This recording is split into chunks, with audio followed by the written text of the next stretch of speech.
Hello everyone, welcome back to my channel फैनवांकन and सनवांग। So guys, आज मैं आप सबके साथ एक और new one shot fan fiction लेकर आई हूँ जिसका नाम है the second chance of my life. Okay, ये भी एक वांगशन फैन फिक्शन ही है। इस स्टोरी में टॉप लानवांग जी, बॉटम वे बुशियान है। अभी फिलहाल के लिए मेरे माइंड में कोई शानवांग फैन फिक्शन नहीं आ रहा है, इसलिए मैं नहीं उसे एक्सप्लेन कर पा रही हूँ। उसके लिए I am really sorry friends. अभी के लिए आप लोग वांगशन फैन फिक्शन को इन्जॉय कीजिए। ओके, सो ज़्यादा कुछ ना बोलते हुए स्टोरी को स्टार्ट करते हो। Okay, cultivation world. इस वर्ल्ड में कितनों के प्यार एक दूसरे से अलग हो चुके हैं। कोई मिल गए हैं तो कोई मिल के अलग हो गए हैं, कोई मिलने से पहले ही अलग हो गए हैं। लोगों का क्या, लोग तो भूल जाते हैं, पर जो प्यार करता है, जिसका जिसका संसार उस इंसान के अंदर होता है, वो कैसे भूलेगा उस इंसान को।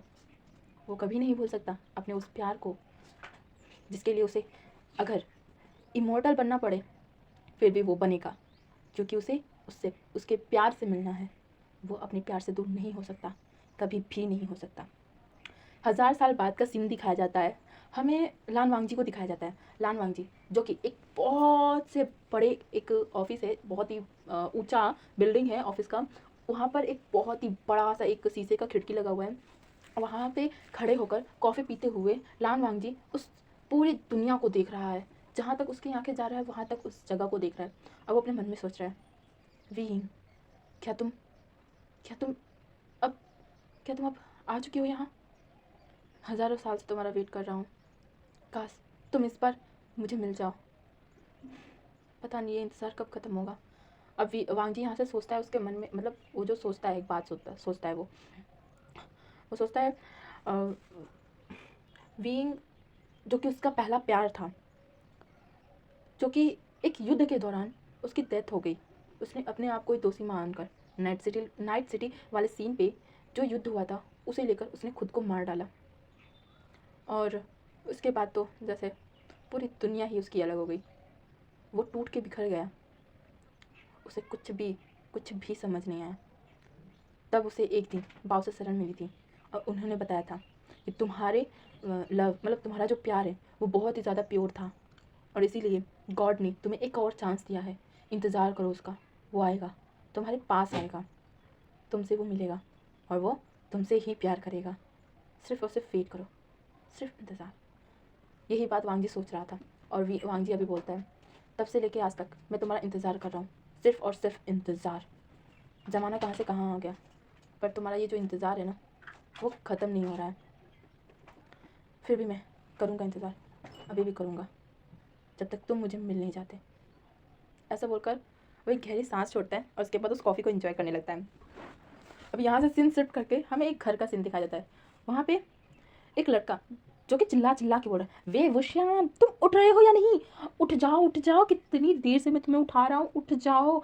तुम्हें क्या इंटरव्यू के लिए जाना नहीं है क्या? हाँ, इतनी देरी से क्यों उठे हुए सो रहे हो? तभी वहाँ से एक लड़का आता है और बोलता है, क्यों इतना चिल्लाते हो? मैं तो कब का उठ गया था। उठ के मैंने अपनी एक बुक भी कंप्लीट कर ली, फ्रेश भी हो चुका हूँ, वर्कआउट भी कंप्लीट कर लिया हूँ। ये सुनते ही वो लड़का शॉक, वो बोलता है, जब तुम उठ गए थे तो तुम्हें नीचे नहीं आना बना था, मेरे सभी कामों में हेल्प करना नहीं बना था? तो विंग बोलता है, तुम कर क्या रहे हो काम? हाँ, मैंने तो सारा काम पहले ही फिनिश कर दिया था।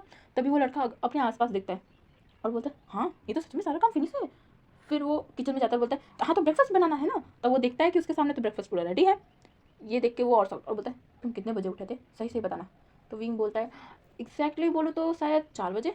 ये सुनते ही वहाँ मतलब वो जो लड़का था ना जिसका नाम जियांग चैन था, वो अपना सर ही उठा लेता है, मतलब पकड़ लेता है और बोलता है, तुम आज फिर से 4 बजे उठे हो?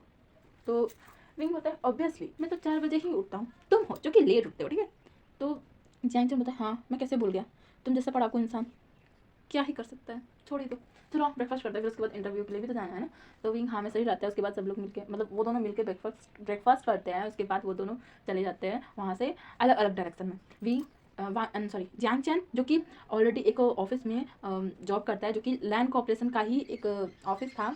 उसका सेकंड उसका वो था, क्या बोलते हैं उसको, जो भी बोलते उसका सेकंड ऑफिस था, ओके, लैंड कॉर्पोरेशन का। तो वहीं पे वो जॉब करता है असिस्टेंट के रूप में वहाँ के मालिक का। वहाँ का मालिक जो कि कोई और नहीं, लैंसी चैन है, और उन्हीं के साथ वो असिस्टेंट के रूप में वो जॉब करता है। और उन्हीं से बोल के विंग को यहाँ पे जॉब के लिए मतलब उनके दूसरे ऑफिस के जॉब के लिए जियांग चैन ने बोला था कि मेरे भाई को भी जॉब दिला दीजिए, वो अभी अभी ग्रेजुएट हुआ है।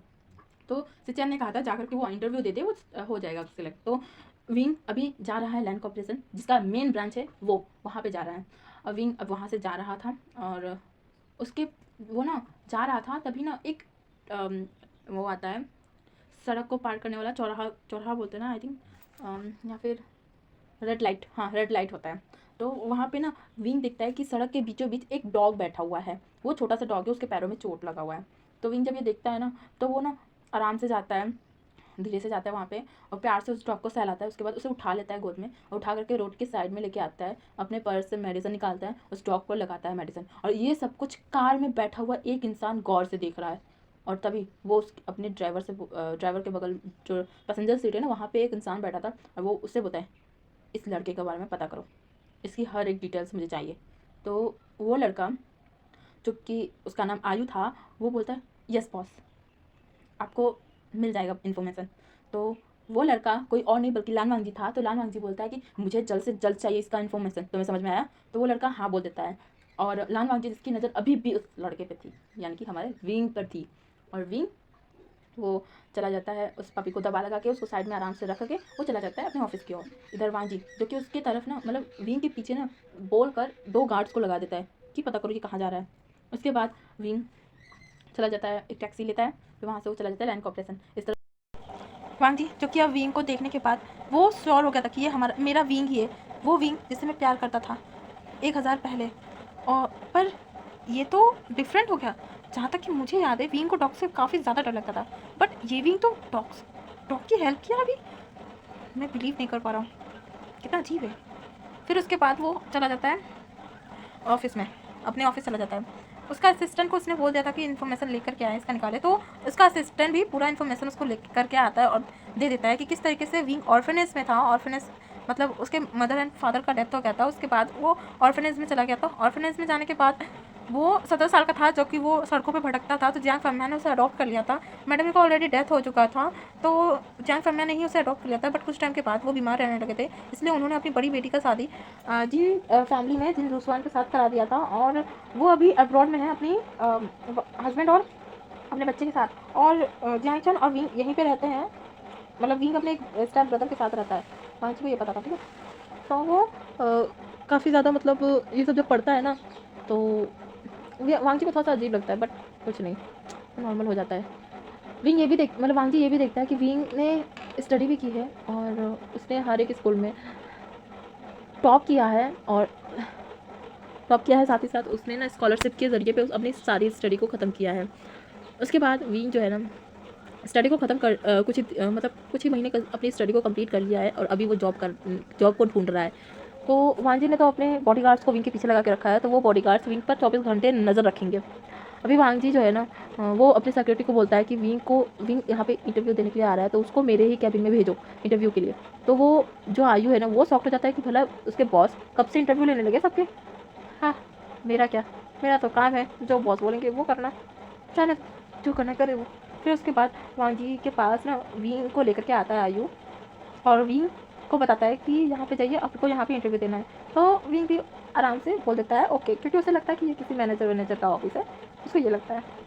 तो उसके बाद विंग नॉक करता है, फिर उसके बाद वो अंदर जाता है। फिर वांची पूछता है कि बोलो क्या हुआ है। तो विंग उसको अपना इंट्रोडक्शन देना स्टार्ट कर देता है, और अपने पढ़ाई के बारे में भी बताने लगता है कि, और ताकि मतलब उसका बॉस जो है ना वो उसे जॉब पे रख ले। तो वांची वो इन सबको सवाल को हटा देता है और बोलता है कि तुम इस कॉन्ट्रैक्ट पे साइन करो, और तुम मेरे पर्सनल पीए रखोगे आज से। तो विंग तो खुश हो जाता है कि चलो उसे नौकरी मिल रही है। तो वो कॉन्ट्रैक्ट को पढ़ता है, उसे सिर्फ फर्स्ट पेज को पढ़ा था, सेकंड पेज को नहीं पढ़ा था। तो उसने बिना देखे उस पर साइन कर दिया था। उसके बाद वो नॉर्मली उस अपने जॉब को करना स्टार्ट कर देता है। फिर जब वो दोनों मतलब जॉब करते थे ना, तो वांची मतलब वो विंग को ही देखते रहता था। विंग किस तरीके से अपने जॉब को लेकर के बहुत ज़्यादा सीरियस है, अपने हर एक वर्क को वो बहुत ही ज़्यादा सीरियसनेस के साथ करता था। वो बिल्कुल भी किसी चीज़ में गलती नहीं करता था, हर चीज़ को परफेक्टली एकदम परफेक्ट तरीके से करता था। और किसी क्लाइंट के साथ बात भी करना हो ना, तो बहुत अच्छे से विंग करता था। वांग जी विंग को ऐसा देख के वो काफ़ी ज़्यादा शॉक्ड हो गया था कि विंग इतना चेंज हो गया है। हाँ, विंग कैसा बन गया है, मुझे तो वही नोटिस सा प्यारा सा विंग चाहिए था। ये तो पूरा चेंज हो गया है, पता नहीं क्या होगा। फिर उसके बाद हमें नेक्स्ट में दिखाया जाता है वांग जी को ना एक ट्रिप पे जाना था। Business trip. वहाँ पे ना एक कॉन्फ्रेंस होने वाला था, तो वो विंग और आयु दोनों को लेकर के जाता है। वहाँ पे एक होटल में रुकता है।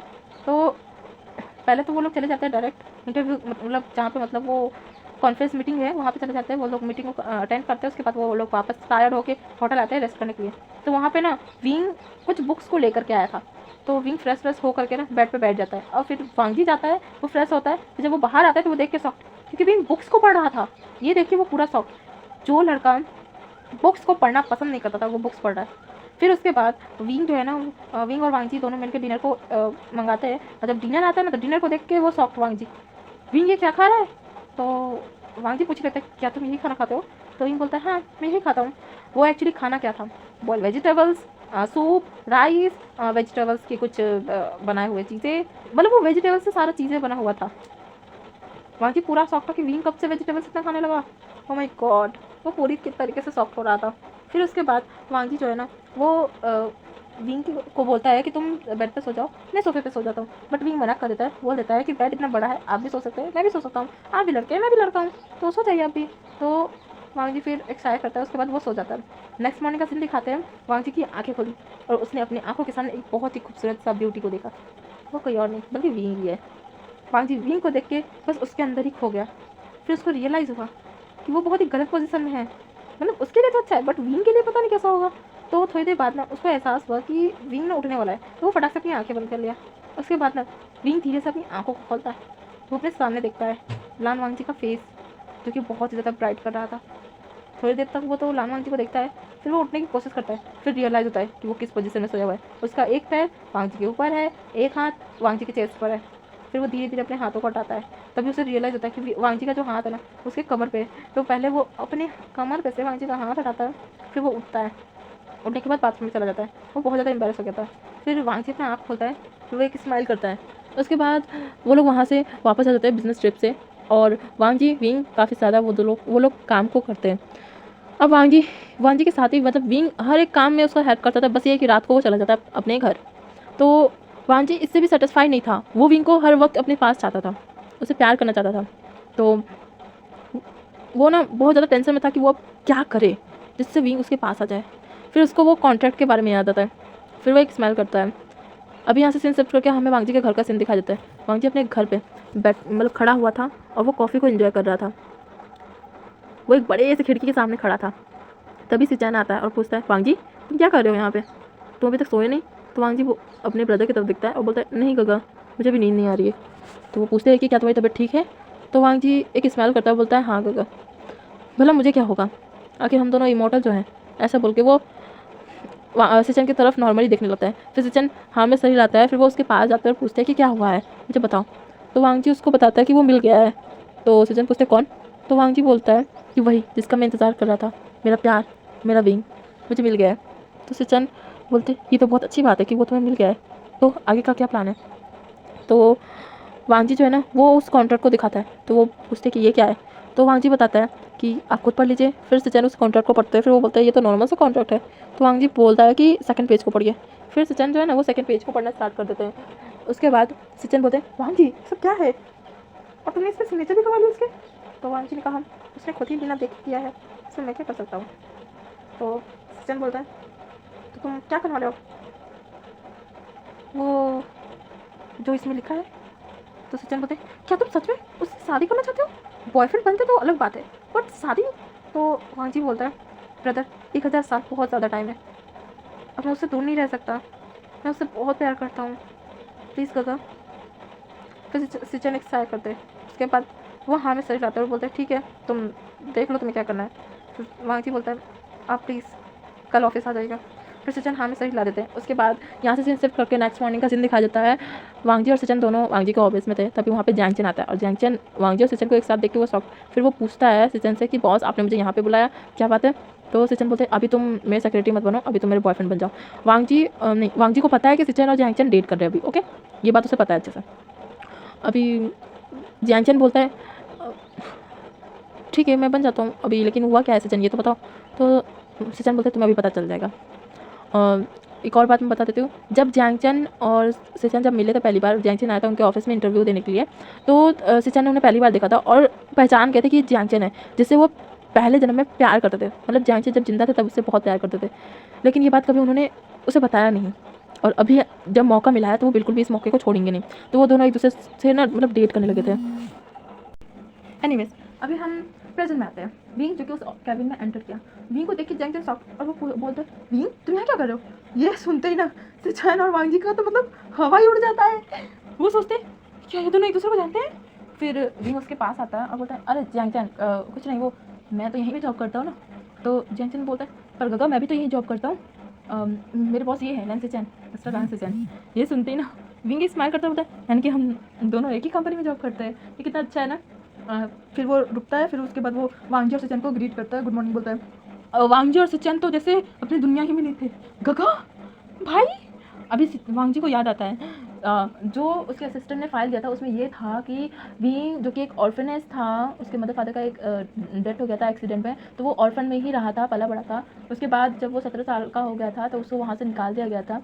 फिर उसके बाद वो इसी तरह जॉब्स को ढूंढ रहा था और गली गली भटक रहा था, तभी जैंग चेन उसे मिला था और जैंग चेन ने उसके साथ रहा था। उसकी अडॉप्टेड फैमिली कोई और नहीं, जैंग्स फैमिली ही थी, बट जैंग्स फैमिली में सिर्फ और सिर्फ मिस्टर जैंग थे, मतलब जैंग फैमिया थे, उनकी वाइफ का डेथ हो चुका था। जैंग फैमिया ने ही उसे अडॉप्ट कर लिया था, बट कुछ टाइम बाद वो भी बीमार हो गए थे। तो 18 वर्ष का जब हुआ था ना विंग, तभी उनका डेथ हो गया था।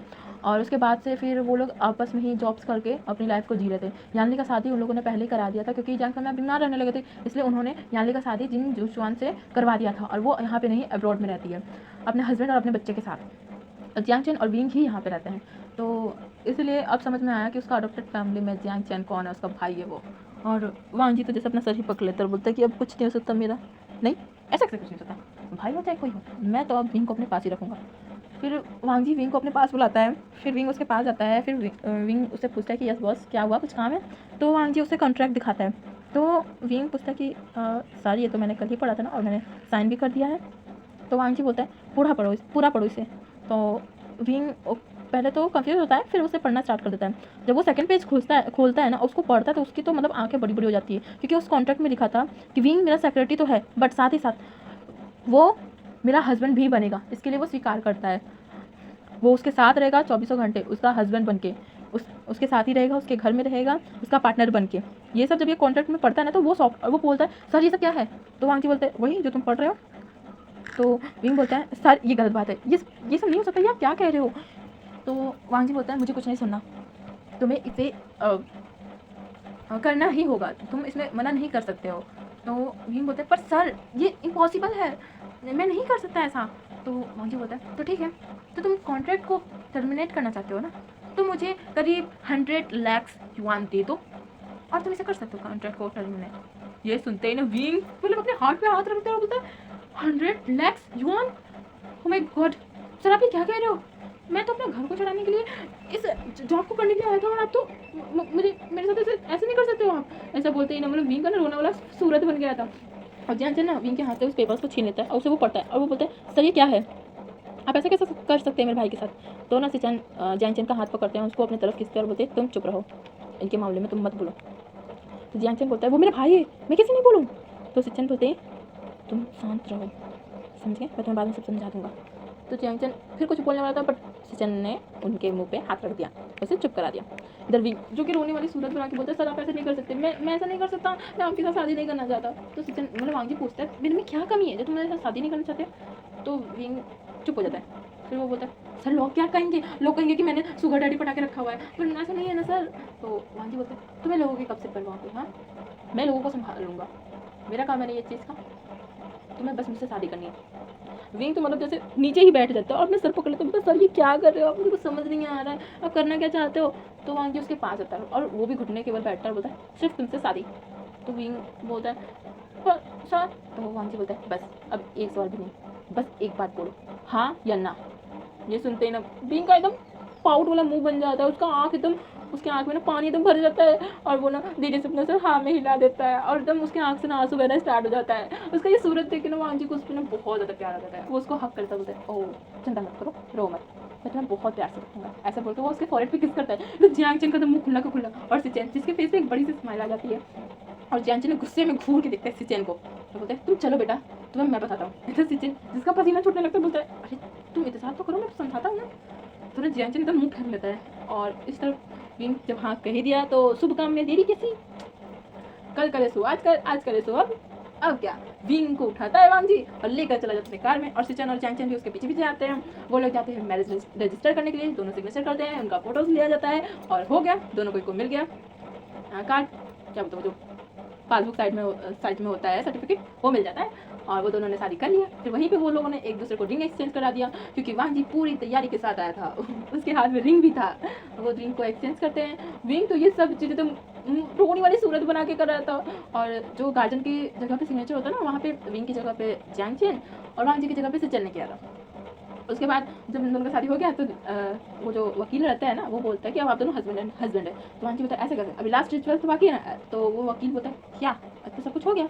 तो वांग जी ना एक स्माइल करता है और वो विंग का कमर पकड़ता है और बोलता है किस, ऐसा बोलते हैं तुरंत उसके लिप्स पे हमला बोल देता है, उसे किस करना स्टार्ट कर देता है, वो भी डीपली और एकदम पैसिनेट सा किस करने लगता है। और वांग जी का ऐसा रिएक्शन देख के भैया वो वकील भी एकदम उस लाल हो जाते हैं, वो वकील भी शॉक हो जाता है, बोलते हैं हाँ अब आपकी शादी कंप्लीट होगी, अब आप दोनों जा सकते हैं, अब आगे की प्रोसेस आप लोग अपने रूम में करिएगा। ये सुनते हैं ना वांग जी विंग से अलग होता है और विंग जो कि ज़ोर ज़ोर से सांस ले रहा था और वांग जी जो कि उस वकील की तरफ देखता है और फिर वो विंग को गोद में उठा करके लेके चला जाता है। इधर विंग बोलते रह जाता है कि मिस्टर लान आप क्या कर रहे हो, छोड़ो मुझे, छोड़ो मिस्टर लान क्या कर रहे हो, जियांग चैन प्लीज़ मुझे बचा लो, जियांग चैन मैं नहीं जाना चाहता प्लीज़। इधर वांग जी जो कि कुछ नहीं सुनता है, वो विंग को उठा करके लेके चला जाता है और वो अपने मन में सोचता है मुझे ये सेकंड चांस मिला है और मैं इसे बिल्कुल भी गवारा नहीं कर सकता, तुम सिर्फ और सिर्फ मेरे हो और किसी के नहीं। ऐसा बोल के उसे अपने कार में बैठाता है और अपने मेंशन लेके चला जाता है। मेंशन को देख के ना, मतलब जब वो लोग मेंशन में पहुंचते हैं तो मेंशन को देख के वो लोग शॉक हो जाते हैं। इस तरह जब जियांग चैन और लान सिचन जब मैरिज रजिस्टर में थे ना, तो सिचन बोलते हैं क्यों ना हम भी कर ले मैरिज। तो जियांग चैन बोलता है अच्छा तुम्हें भी करने का शौक चढ़ा है। तो सिचन बोलता है हाँ कर लेते हैं ना प्लीज़। तो जियांग चैन बोलता है पर रिंग्स कहाँ से लाओगे। तो सिचन बोलते हैं उसका टेंशन मतलब मेरे पास है ऑलरेडी, तुम बोलो करोगे। तो जियांग चैन पहले इधर उधर देखता है, फिर सोचता है, फिर हाँ कर देता है। उसके बाद वो दोनों भी वहाँ पे मैरिज कर लेते हैं और उसके बाद वो दोनों भी आ जाते हैं वांग जी के ही मेंशन में, क्योंकि सिचन वांग जी के साथ ही रहते हैं। तो वहाँ पे जब वांग जी के कार के पीछे ही सिचन का कार रहता है, तो वो दोनों मतलब वहाँ पे पहुँच जाते हैं, वो दोनों कार ही पहुँच जाता है ढेर सारे बॉडीगार्ड्स के साथ। फिर सिचन और जियांग चैन उतारते हैं, वांग जी को विंग उतारता है, मतलब विंग वांग जी को उतारता है, अरे सॉरी वांग जी उतरता है पहले, फिर विंग को उतारता है वो। ओके, फिर उसके बाद वो दोनों जब जियांग चैन और विंग ने जब सिचन और वांग जी का मेंशन देखा ना, वो तो पूरा शॉक, क्योंकि वो इतना ज़्यादा खूबसूरत था ना कि कुछ कहने के नाम ही नहीं। मतलब वो इतना ज़्यादा सुंदर था ना। पहले तो स्टार्टिंग में गार्डन आता है, बहुत ही बड़ा सा गार्डन आता है जिसमें बहुत ही तरह तरह के फ्लावर्स थे, बीच में एक फाउंटेन था। उसके बाद उसमें बड़ा सा एक डोर आता है जिसके अंदर जाने के बाद ना, बाहर से तो वो पूरा काफ़ी ज़्यादा मेंशन की तरह लग रहा था वो घर। फिर अंदर जब वो जाते हैं ना, तो अंदर जाने के बाद तो वांग जी मतलब विंग और जियांग चैन भी शॉक हो जाते हैं। और वो जब अंदर जाते हैं तो वो देखते हैं कि हर जगह शीशे से बना हुआ है। बाहर का एरिया तो पत्थर का दिख रहा है, सिर्फ डोर का एरिया। ओके, उसके बाद पीछे से एरिया जो है ना, वो सब शीशे का बना हुआ है, ट्रांसफर। हाँ, अंदर से बाहर देख सकते हैं बट बाहर से अंदर से नहीं देख सकते। ओके, तो पूरा एरिया शीशे का बना हुआ है और काफ़ी खूबसूरत तरीके से बना हुआ है। विंग तो देखते ही रह जाता है, उस घर को देखते ही रह जाता है वो। उसके बाद वांग जी विंग को फिर से गोद में उठाता है और उसको अपने रूम की तरफ लेके जाने लगता है। विंग बोलता है कि क्या कर रहे हो आप, रुको मिस्टर लैन, आप छोड़ो मुझे, क्या कर रहे हो, मुझे उतारो। बट वांग जी रुक जाए, ऐसा हो ही नहीं सकता। फिर वो उसको लेकर के अपने रूम में जाता है और जियांग चैन बोलता है कि सिचन को तुम्हारा भाई ये क्या कर रहा है, उसे छोड़ने के लिए बोलो ना। तो सिचन बोलते हैं बिल्कुल नहीं, आज उनका फर्स्ट डे है मैरिज का, या बोल दे फर्स्ट नाइट है, तो उन लोग को एंजॉय करने दो और हम लोग अपना एंजॉय करते हैं। ओके, ऐसा बोल के वो गोद में उठा लेता है जियांग चैन को और वो भी अपने रूम की तरफ निकल जाते हैं। और जब विंग मतलब वो लोग अपने रूम में चले जाते हैं, अब यहाँ से उनका सीन से मतलब हटा देते हैं। अभी वांग जी विंग का सीन देखते हैं। वांग जी और विंग अपने रूम में एंट्री करते हैं। विंग जब उस रूम को देखता है तो वो पूरा शॉक, क्योंकि वो रूम को ना इतनी खूबसूरत तरीके से सजाया गया था ना, जैसे वो फर्स्ट नाइट के लिए सजाया गया हो। वो रूम में कैंडल्स जले हुए थे और काफ़ी अच्छी खुशबू के लिए वहाँ पे अगरबत्ती जली हुई थी, बहुत सुंदर लग रहा था मुझे। और विंग जब देखता है तो वो वांग जी से पूछता है कि तुमने पहले से ही सब प्लान किया था। तो वांग जी हाँ में सही लगता है। उसके बाद क्या, उस रूम में ले जाता है, डोर को बंद करता है वांग जी और उसके बाद विंग को बेड पे फेंक देता है और विंग बाउंस हो जाता है। और उसके बाद वांग जी अपने कपड़ों को खोलते हुए बोलते हैं मैं इस टाइम को बिल्कुल भी वेस्ट नहीं कर सकता। ऐसा बोल के वो विंग पे टूट पड़ता है और यहीं पर ये स्टोरी खत्म होती है, my second chance in life का। ओके, ऑफ लाइफ का। ओके, तो ये स्टोरी खत्म होती है। आप बताइएगा कमेंट में जरूर कि आपको ये फैन फिक्शन कैसा लगा है, ये वन शॉट कैसा लगा है। ठीक है, तो अभी हम लोग नेक्स्ट स्टोरी में मिलते हैं। Bye bye guys, Tata.